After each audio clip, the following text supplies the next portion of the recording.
ఏపీలో అధికార పక్షం దూకుడుగా ఉంది. ఎన్నికల వ్యూహాలను రూపొందించుకుంటుంది. బలమైన అభ్యర్థులను బరిలో దించాలని కసరత్తు చేస్తుంది. అటు తెలుగుదేశం, జనసేన పొత్తు పెట్టుకున్నాయి. ఉమ్మడి కార్యాచరణ ప్రారంభించాయి. నేడు పాదయాత్రకు సంబంధించి విజయోత్సవ సభలో చంద్రబాబుతో పాటు పవన్ హాజరు కానున్నారు.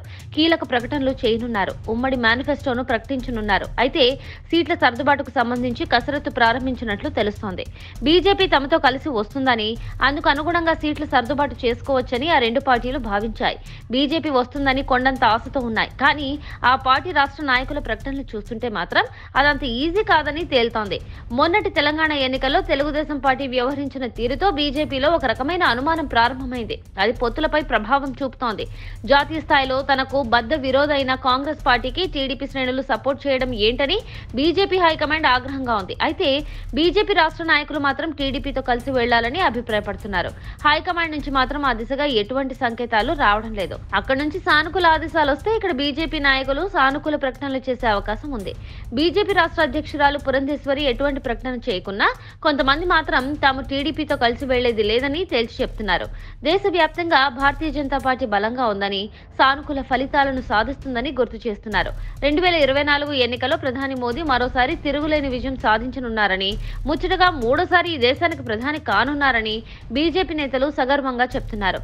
దాదాపు ఉత్తరాది రాష్ట్రాలని బీజేపీ ఏలుబడిలోకి వచ్చాయని, తాము ఒకరికిచ్చే పరిస్థితుల్లో ఉన్నామని, ఒకరికిచ్చే సీట్లు తీసుకునే పొజిషన్ లో లేమని తేల్చి చెప్తున్నారు. తద్వారా ఏపీలో ఒంటరి పోరుకే మొగ్గు చూపుతున్నారు. అయితే బీజేపీకి వేరే ఆప్షన్ లేదని, తమ కూటమి వైపు రాక తప్పదని టీడీపీ, జనసేన అంచనా వేస్తున్నాయి. తాజా పరిణామాలు చంద్రబాబుకు నిరాశ కలిగిస్తున్నాయి. బీజేపీ ద్వారా వైసీపీని కట్టడి చేసి ఎన్నికలకు వెళ్లాలని చంద్రబాబు భావించారు. కానీ బీజేపీ ఆలోచన మరోలా ఉంది. మరి ఏం జరుగుతుందో చూడాలి. ఉమ్మడి కార్యాచరణ అంటున్నారు, రేపు బహిరంగ సభలో అటెండ్ చేస్తున్నారు. మీరు ఎక్కడ అనేది డౌట్ ఇప్పుడు జనాలకి. తెలంగాణ గురించి ఎందుకు ఆంధ్రప్రదేశ్కి వచ్చేసేయండి. మీ పాయింట్కి వస్తా.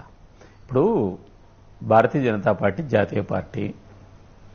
ఒక జాతీయ పార్టీగా ఆంధ్రప్రదేశ్లో కూడా బీజేపీకి ఒక రాజకీయ వ్యూహం ఉంది.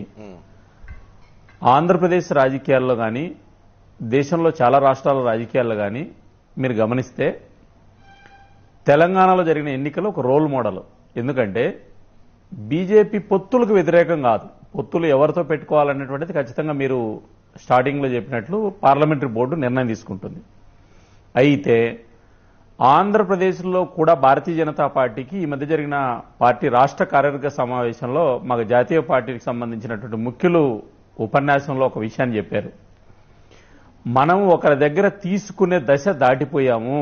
ఒకరికి ఇచ్చే స్థితిలో భారతీయ జనతా పార్టీ ఈ దేశంలో ఉంది, ఆంధ్రప్రదేశ్లో. కాబట్టి భారతీయ జనతా పార్టీ ఆంధ్రప్రదేశ్లో కూడా భారతీయ జనతా పార్టీ సీట్లు పంపకాల్లో మేము సీట్లు ఇస్తాం. మాకు ఎవరో ఇస్తే తీసుకునే స్థితిలో ఆంధ్రప్రదేశ్లో భారతీయ జనతా పార్టీ ఈ దేశంలో ఈ రోజు ఉన్నటువంటి పరిస్థితుల్లో, ఈ దేశంలో 5 రాష్ట్రాల ఎన్నికలు జరిగితే 3 రాష్ట్రాలు మళ్లీ తిరిగి అధికారంలోకి వచ్చినటువంటి పరిస్థితుల్లో, 2024 నరేంద్ర మోడీ గారు తిరిగి దేశ ప్రధానమంత్రి గారు కాబోతున్నటువంటి పరిస్థితుల్లో ఆంధ్రప్రదేశ్లో కూడా భారతీయ జనతా పార్టీ ఈరోజు మా రాష్ట్ర అధ్యక్షురాలు గారు చెప్పినట్లు మేము బలపడి, మేము ఒక రాజకీయ వ్యూహంతో మాతో ఆల్రెడీ కలిసి ఉన్నటువంటి జనసేన మా మిత్రపక్షమైనటువంటి పార్టీతో ముందుకెళుతూ, ఒకవేళ జాతీయ పార్టీ ఏదైనా పొత్తులు పెట్టుకుంటే జాతీయ పార్టీ నిర్ణయం తీసుకుంటుంది, ఆ పై నిర్ణయాలు. అయితే ఒకటైతే గ్యారెంటీ, ఆంధ్రప్రదేశ్లో కూడా భారతీయ జనతా పార్టీ ఎవరో ఇస్తే తీసుకునేటువంటి స్థితిలో భారతీయ జనతా పార్టీ లేదు. ఆ రకమైనటువంటి ఆలోచన జాతీయ పార్టీ కానీ, రాష్ట్ర పార్టీ కానీ, రాష్ట్ర నాయకత్వానికి కానీ మాకెవరికి లేదు. మేము ఒక బలమైన రాజకీయ శక్తిగా ఎదగాలనేది మా లక్ష్యం. ఒక బలమైన రాజకీయ శక్తిగా ఎదగాలనేటువంటిది మా లక్ష్యం. ఆంధ్రప్రదేశ్ లో భారతీయ జనతా పార్టీ, తెలుగుదేశం, జనసేన కూడా టికెట్లు షేర్ చేస్తారు ఒకవేళ పొత్తు గనక. Subscribe to Social TV Telugu for more videos. Hit the bell icon for faster updates.